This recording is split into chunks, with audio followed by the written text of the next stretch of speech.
Let's recap. You know why customer interviews are important, you know who to ask, and you know how to plan those interviews. As we discussed in part 1, you should conduct around 20 interviews. Any fewer and you won't get enough perspective. The more people you interview, the more diversity in opinions, perspective, and usage pattern you will hear. Now, just because you want to schedule 20 people, it doesn't mean that only you need to reach out to 20 people. The reality is, most people are going to say no. I have found that every 100 people I reach out to, I get about 30 responses back, and only 10 of those agree to an interview. So, if my goal is to have 20 interviews, I need to reach out to 200 people. Now, let's talk about an outreach approach. Start by creating what I like to call a target list of people to reach out.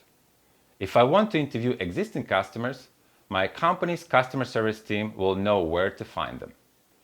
They will know which customers are facing specific challenges that I'm researching. For example, I'll reach out to my sales and customer research team and ask them to provide me a list of customers that were easy to sell to. Why?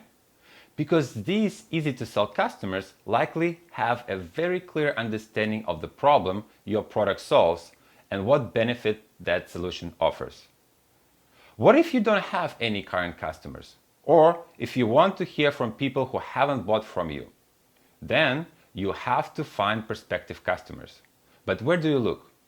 LinkedIn is my favorite place to look for potential subjects. You search profiles with a specific criteria, which is great.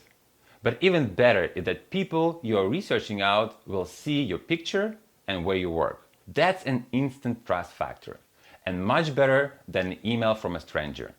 They'll be much more likely to agree to an interview that way.